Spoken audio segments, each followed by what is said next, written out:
Well, hello everyone and welcome to our next series in webinars for our TEL Talk series. Today we're talking about digital adaptability and working from home. We've got our panel of experts who are here to answer all your questions. I'd like to welcome Rachel Cliffe, the Telstra Regional General Manager for North Queensland. Hello, Rachel.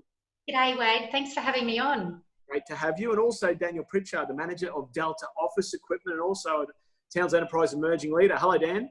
Hey, Wade. Good to be here. Yeah, look, now the amount of changes that have happened in the last couple of months have been extraordinary. Who would have thought 2 months ago we'd be working from home and using the technology the way we are? I'll start with you, Rachel. 6 weeks ago, doesn't feel like a lot of time, but gee, hasn't there been some massive changes? Oh, absolutely. Like, I think this is week 7 for me working from home, and when the entire Telstra team who wasn't customer facing was sent home to start working from home. So, but our business isn't the only one that doesn't look the same today as it was 6 weeks ago, and it's fair to say many businesses weren't ready for that massive shift we've all had to take, and you know, we look at our enterprise customers where they've, like us, shifted a massive their teams to work from home, and the implications for their security and needing to have bigger pipes and bigger network capacity to be able to do that, and changing their operating rhythms to be able to do that, to all the way to our small to medium business customers who have essentially raced to digitise. I think it's fair to say for many small to medium businesses, and having to change the way, you know, looking at their business products and processes, adapting to people working from home in their organisations, adjusting to changes from customers, and how we can serve our customers during this time, and face into some, you know, tough financial times as well. So everything's really changed, it's fair to say, in the last 6 weeks. And I was reading an article a couple of weeks ago in the Australian Financial Review where they had 10 of the top CEOs in Australia had a roundtable with Boston Consulting Group, and I had a look at it because Andy Penn was one of those CEOs. But there was Westpac, and there was Woolies, and, you know, Suncorp Bank, and there was a whole bunch of them. And I think they've all kind of agreed one of the lasting legacies of COVID-19 will be, you know, the digitisation of Australian business from where it was to where it is now, and that shifting of mindset about what people can do working from home and not being in an office environment. And I think, you know, that apprehension of, you know, oh, if everyone works at home, what might they be up to really understanding that it can be a really highly productive workplace with adaptation. So, you know, our small to medium businesses, as I've pressed on before, you know, have had to adjust to working from home, as we are all around in this Zoom this afternoon, and establishing new digital channels to stay in touch with their customers, creating, in many cases, you know, places where customers can go and buy products for the first time from them online. So there's been that, you know, you think 6 weeks ago, 6 weeks, and I think crisis often overcomes resistance to change. So, you know, I think that's what we've all just witnessed. And that's happened almost immediately, hasn't it? And is that the major national trends that you guys are seeing? That shift to online commerce, but also to those what was face-to-face meeting, because they can't happen, being replaced by I guess online. And I'd imagine the amount of data being consumed now is phenomenal. I wouldn't even know where to start in terms of the percentage increase, but I imagine it'd be significant. Well, I can talk a little bit to that as well. Look, traditionally our mobile traffic has been busiest at night, and during the day a lot of traffic's gone over fixed network for phone calls. That our daytime traffic on our mobile network is as big as what used to be in the evening. So people aren't using fixed lines to make calls. We're all on our mobiles, or all doing Zoom meetings, or using MS Teams. So that's been a really big shift on our network. So we've seen, you know, we can and have made big changes to the capacity of our network to accommodate that take up of and that difference in traffic. We've seen a 17% increase of broadband traffic even at night time, so it's not even during the day when people are working. I think people are stuck at home and, you know, signed up maybe for the first time to Netflix, and that has been a biggie. Netflix, and Netflix have had to change the quality of their broadcasting to accommodate so to make sure everyone has a good experience. So, you know, you may have noticed a little bit of a drop off in the quality of your Netflix, and that's the reason why, because so many people are now watching, you know, Game of Thrones. Game of Thrones is Foxtel, but, you know, getting on Netflix and watching the latest on Netflix. But YouTube's handling it all right, but those online gamers, they are really, we're keeping a close eye on the impact of online gamers, especially if an online gaming program is getting an upgrade and everyone has to do an upgrade at their end. It's the one thing we're very much keeping an eye on. But what we are definitely keeping an eye out for is the 27th of April, when all the schools have returned across Australia and they're all moving to an online learning environment. So for us, that will be the telling thing. If we can do really well in that space, and NBN have opened up their networks as well to accommodate that, you know, that I can't see it being any more capacity on our network than every kid in Australia doing home learning and all of us working from home at the same time. So, yeah. Yeah. Let's hope they're doing home learning and not on that online gaming, hey? I'm sure that's not happening. I don't make that assertion at all. What are some of the things you guys are doing? Some of the packages you've got out there, like to help at this time, because obviously demand's increased. People are using a lot of their data, but also too, there's people that are doing it a bit tough as well. Yeah, so look, if you for all of our Telstra customers who are using their home broadband service, we've made all of our plans unlimited broadband, unlimited data on the broadband services all the way through to the end of June. We'll review it again at the end of June, and if we're in the same scenario where we are now, that'll probably get extended further. So don't be concerned about using too much data at home at the moment, because we've switched everyone to unlimited. So that's to help, you know, that online schooling as well as the online business nature of where we are at the moment. We've actually also giving extra 25 gigabytes of data to all of our postpaid mobile customers. So if you've got a postpaid mobile phone, or a whole heap of them at home in your family and in your business, you can get an extra 25 gigabytes at no cost, and you can activate that through 24/7 app. So jump on 24/7 and just get that extra data. We've actually amended only yesterday our three big plans, our small, medium and large mobile phone plans. On the large plan, we've doubled the data inclusion now, so you've got 200 gigabytes of data in there, and so we're trying to load people up with data, and, you know, because that's where most of the I guess the pressure will come from us all working differently. Yeah. What about some advice in terms of people trying to maximise, I guess, their speed of internet, especially with those households that you know, you might have a couple of kids homeschooling, mum or dad working from home, maybe the television on from Netflix. Is there anything you know, family households can do to try and maximise that speed? Look, you know, there are NBN plans that are at different speed tiers. So, and, you know, you may need to think about adjusting the speed tier that you're on with your internet plan at the moment, if speed is something that's really important, that uploading and downloading of things. I think, you know, if you've got dead spots within the house of, you know, you being able to use your Wi-Fi, if you're trying to spread out, which is what I think we're all trying to do when we're all working from home now.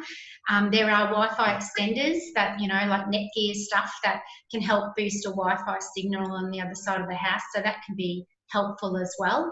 And, you know, look, let's be fair, the kids shouldn't be online gaming during the day, so keep them off. And so you can get on and do business during the day, and they can get on and do schooling. But, you know, NBN, we're very fortunate in Townsville, where we were one of the first 5 locations in Australia to get NBN. We've had NBN for a long time, and there are other parts of Australia that are still yet to transition over to NBN. So I think we've got a good network there, and we've got a good mobile broadband network as well. If you're having problems with your connectivity at home, we've got parts of Townsville, we've got 5G, we've got 4GX saturated everywhere, 4G. So it's about, you know, using the available technologies and knowing you've got that extra data. If your home broadband is a bit under stress, you might be able to just, you know, use your mobile broadband to help you out during those times as well. Yep.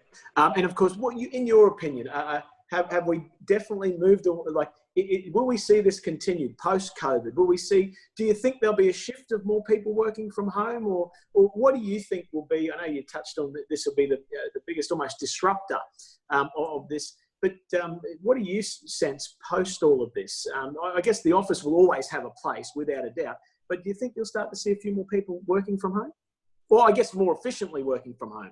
Yeah, I think that piece about, I guess it's that myth busting, isn't it? That, you know, if you have people working from home, they're going to be less productive. And I think this period of time is going to prove that up to be a bit of a myth.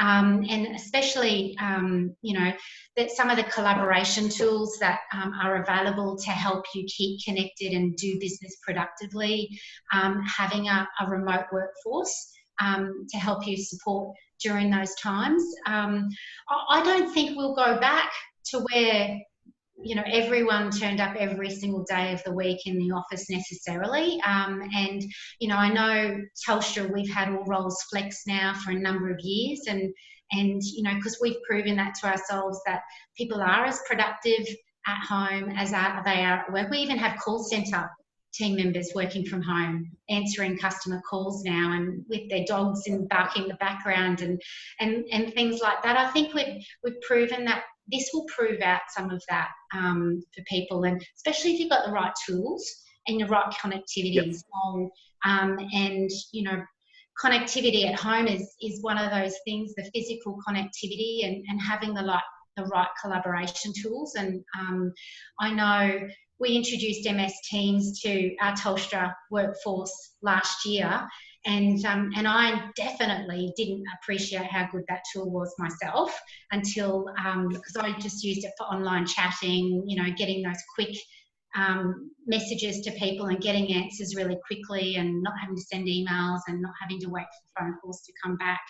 But I'm now using it for all of my meetings. I'm now using it for all of my calls. I'm now using it for all of my video conferencing, for collaborating, sharing files, all of those things.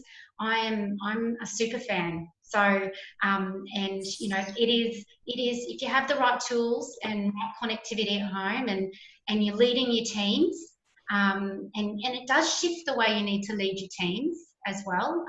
That shift to having remote workers, and you know, probably a shift to more of an outcome-based approach to work, less about, you know, what are you doing every minute of the day, and how do you account for your actions and all that stuff. If you can look at how you lead your teams to, you know, have that focus on KPIs and deliverables rather than how you're getting there, especially if we've got kids at home, and I've got a year 11 and year 12 at home. I might not work my 9 to 5, but I might work a bit of time before 9 and more time after 5 to accommodate that family, what needs to go on, but I'm still delivering, you know. And so, you know, I think that's gonna change people's minds a bit, and the digitisation is a huge change. We've seen a massive change in that in a really short period of time. Yeah, some really good points. Is there anything else that, I know we've covered a lot of ground, anything else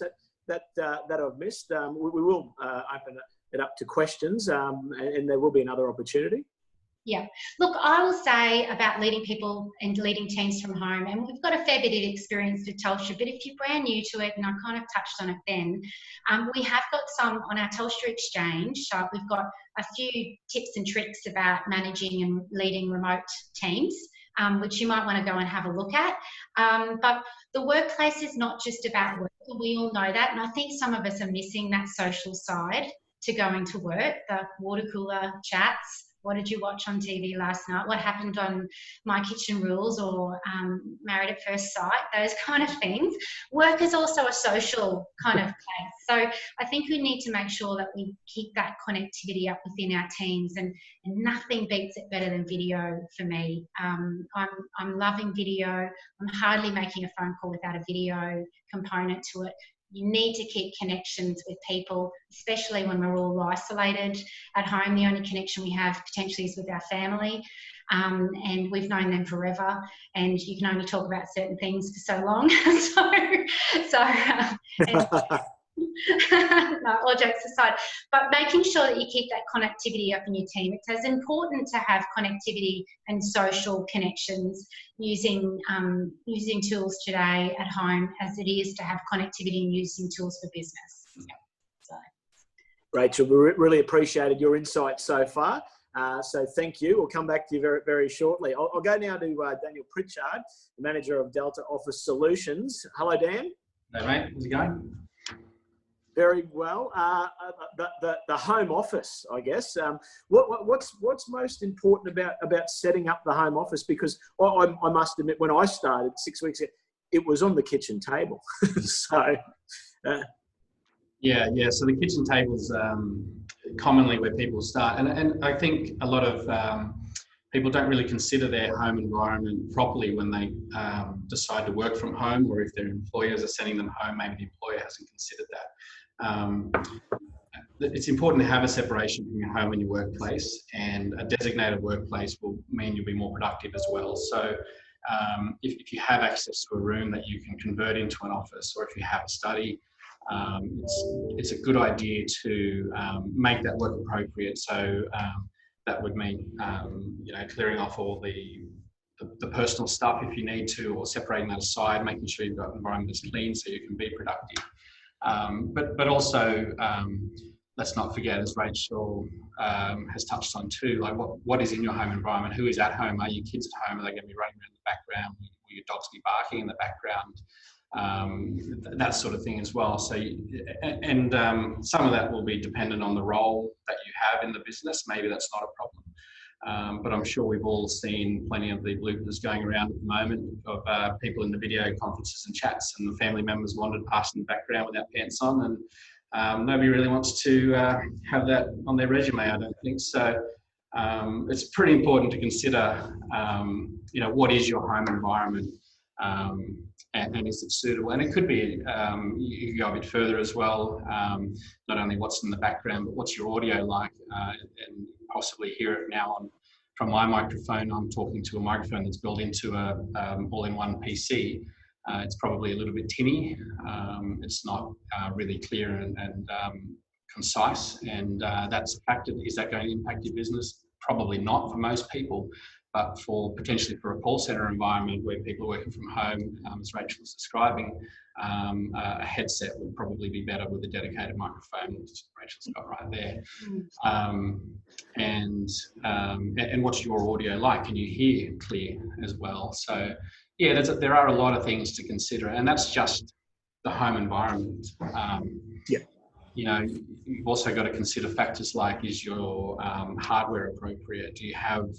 Does your employee, for example, even have a computer with a webcam? Do they need one? If they don't, is it your responsibility to provide that if you're requiring them to work from home? Probably is. And what are the day-to-day tasks that they perform? Do they need to do printing and scanning? And is that now going to be performed at home? Will they be doing that on their printer that's at home? Is it an inkjet printer? What are the costs for that? Who's going to wear the costs for buying the ink cartridges?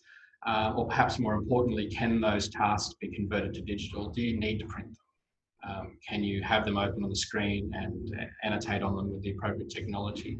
And I think that's really where the shift is going now.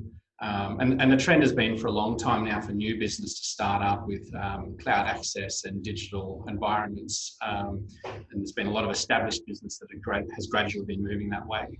And as Rachel mentioned, it's essentially, it's dropped now. Boom, everyone's now got this right at their forefront. They've either already made changes to go that way, to go digital, to move their files to the cloud, or it's really in the forefront, and it's definitely going to have a major change in the business environment across Australia, across the world, where a lot of those businesses now will have made that investment and that change. It's really going to be a very different working environment when we come out the other side of this pandemic, I think. So, yeah.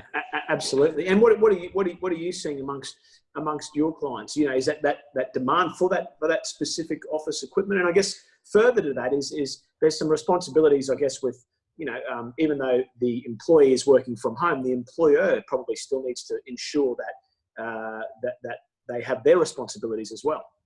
Yeah, that's right. So from an employer perspective, you'll need to consider what are the costs that you're imposing on your employee. What are your insurance risks as well for hardware that you've provided? You might need to specifically list an item if it's above a minimum claim capacity on your insurance. Now, I'm not an insurance provider or broker. Please talk to an expert about that. And then also your OH&S workplace health and safety. If your employees are working from home and they have a trip hazard, they trip over a toy from their child behind them. I mean, they're working for you at that time. Where's that liability lie? So it's a really good idea to make sure you're aware of what your responsibilities and risks are around that. I think at the moment there's probably a lot more flexibility around that due to the nature of the pandemic and everybody being forced into that environment. But don't be caught out. Be smart about it. Do a little bit of research about what your responsibilities are as an employer. And not to mention, and as Rachel's touched on as well, how do you measure productivity? I 100% agree that employers need to trust their employees so that they will work and be productive at home. Trust but verify. Change the working model, set a KPI-based or a goal-based project or work environment, and report in and check in. Touch base with the team regularly and just see how they're tracking. But don't micromanage them at home. You'll make everything horrible for everybody. They won't enjoy working for you, and they definitely won't enjoy working at home, and it will disrupt that attraction to being able to work remotely. So, and that's, you know, for the employer, and I've mentioned a few of the responsibilities that an employee might have as well, which would be having a clean environment, separating your work and home environment if you can. Yeah, there's a bunch of stuff happening there, but we are seeing a bit of a trend obviously a trend for people working from home. And what we're not really seeing, which is a shame for us because it's our primary industry, we're not really seeing a lot of printers being bought for home. And there's a few reasons for that. And I think the primary one, and honestly, it's a good thing, despite its impact to us, is that people are becoming more digital. Their files are going cloud-based, they're working digitally, they're reducing those costs. And it's just one of those things that we are adapting to as a service provider and a technology provider ourselves. You know, we can't rely on a revenue stream that's based on print when offices are decentralising and they don't have that central copier in use anymore. So, yeah. And I guess Rachel touched on it, Microsoft Teams, but there's, I guess, a number of those products out there at the moment that is helping employers and employees work more remotely. Yes, definitely. Teams is a great one, and primarily I think because a lot of businesses are already using Microsoft Office 365. They have access to Teams. It's so easy to slip into that and just start using it. It's very intuitive, it's easy to use. It's great for direct communication and quick catch-up by chat, as Rachel was mentioning. She was using it for primarily in the past. But it is also great for setting up teams for projects, sharing files, collaboration, video chats, all of that stuff, particularly when you combine it with cloud storage through SharePoint, also on Microsoft Office 365. Obviously we're using Zoom at the moment, so there's another one, but Zoom is a new one to me. I haven't played around with it too much, but it was quite easy to get onto and get involved with. So yeah, and there's others as well. Slack is a very good collaboration environment. I'm not sure if it has the video conferencing capacity. I imagine if it doesn't, they'll very quickly be looking to add it at the moment. But yeah, those softwares are really important to establish, and one of the main reasons, as well as Rachel's touched on, is that social interaction from your colleagues. The workplace should usually be a very social place, even though there's work is productive. Your happy employees are social employees. You just need that for your mental health, I think. You know, you can't be in complete isolation and doing nothing but work. It just, it'll drive you crazy. So yeah, having that capacity to maintain connection. And I guess we're talking about connectivity. Let's not forget that it's not all about digital connectivity. You know, your staff and your employees need to be connected too. Yeah, very good point. I guess we've covered a lot of ground. What are some, out of what you've said, your key sort of tip, I guess, or top 3 tips when you're working from home? I would imagine too, some people would find it hard to switch off, especially if it's easy just to pop into the office, or they do have a bit of a setup, you know, in an open area, easy to just jump onto the computer and keep working. Yeah, that's right, and that's a trap. It's very easy to fall into. So Rachel also mentioned earlier that she might not work 9 to 5. She might have a gap in the middle, but she'll make up for that maybe by coming on a little bit earlier or a little bit after. And that's a good balance. It's if you're going to be on early or late, you've got to have a trade. You know, you can't work your whole life. You'll drive yourself into a stress depression cycle that nobody wants to be in. So make sure that you are taking breaks. It's easy when you're at home just to pop into the kitchen, maybe grab a drink and come back and sit at your desk and just continue working. But you haven't had a break. All you've done is you've grabbed a drink. So make sure that you maintain that regular pattern of actually stepping away and having a break. You know, refresh yourself, revitalize, and it'll help you refocus. You'll come back to your desk, your working environment, and you'll be more on task and more productive. So from an employee's perspective, I'd say that's probably one of the main things, is to maintain that balance and make sure you take your breaks for your mental health. And from an employer's perspective or a business owner's perspective, trust your employees. You know, particularly if they're forced into a remote work environment, it's stressful already. Give them some trust, but verify and give them some goals to work towards so that everybody can be confident. I had a pretty good example. Sorry, Rachel? Sorry, Wayde. I had a pretty good example of, I've got a gentleman who works for me. He's worked for Telstra for 40 years, and this is the first time he's ever worked from home.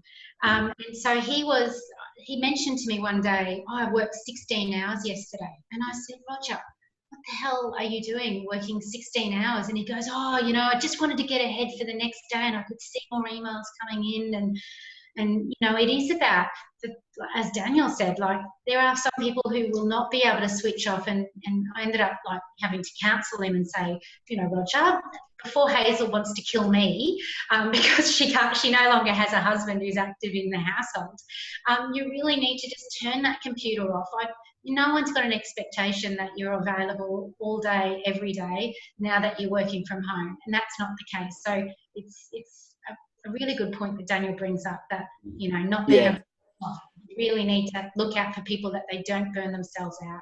Yeah, that's right. And they might be really productive and really excited for the first week. And then eventually they'll feel trapped in that cycle of working too many hours, and it will just drive them away. That you will lose an employee if they continue that way. And you know, they don't want that, and you don't want that. You want them to be productive and be with you ongoing. So yeah, it's both great points and a good example. And Dan, I guess another thing that from what you just spoke about is really ensuring you've got the right equipment for your job. So if you're doing a lot of video and you are talking, making a lot of sort of video calls, making sure, I guess, you know, your camera's suitable, your microphone's suitable, your speakers are suitable, because I'm sure we've all been on those calls when the audio is either terrible or you have to ask everyone to mute, because there's some pretty good advances in technology that enable you not have to hit the mute button every single time. Yeah, that's right. Yeah, and it could be as simple as having a microphone with background noise suppression. Some of these, honestly, that's very hard to get microphones and headsets and webcams at the moment. For some reason, they all sold out recently. In desks, apparently. In desks, yeah, that's right. And yeah, so definitely make sure you've got the right equipment at home. And if your employee doesn't have a home PC and they need something, laptop is probably the cheapest and most suitable thing that you can grab that will have a camera, has a microphone. It'll be an all-in-one piece. It's the easiest and most affordable way to get them up and going in a basic setup. But depending on what their role is, if somebody in, for example, my position in a sales role, I'm not going to want a teeny little low resolution camera if I'm doing a video chat with a potential client. So whereas somebody who's in admin who maybe doesn't even need to do video chats, but maybe every now and then to catch up, you probably don't need to go to as great an expense when you're setting them up, or they don't need to go to as great an expense if they're setting themselves up. And the other thing to consider too is if you're going to send an employee home with a workstation, your office environment might be all cabled in and you'll send them home with a little workstation and a monitor, and they won't have their home probably won't be networked.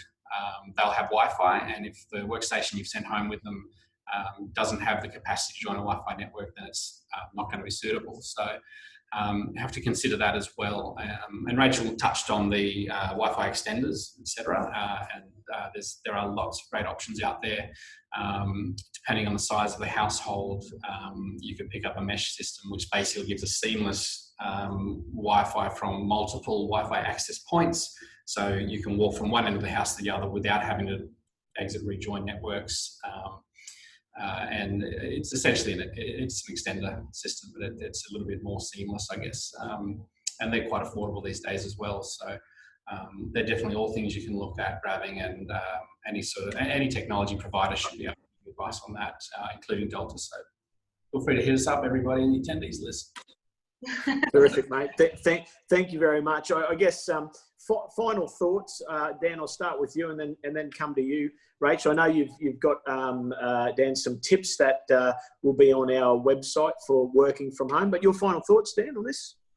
Yeah, well, I'll basically get all this typed up and it will be available. But yeah, I think the main point that I'd like to put across is, again, trust your employees, work with them. Everybody's in a stressful situation. If you're being forced to work from home, there's a lot of uncertainty, and you want to support your workforce. So give them the right tools, give them access to the right software, give them access to the files, check in with them regularly, but allow them to have that social interaction and that distraction and those breaks as well.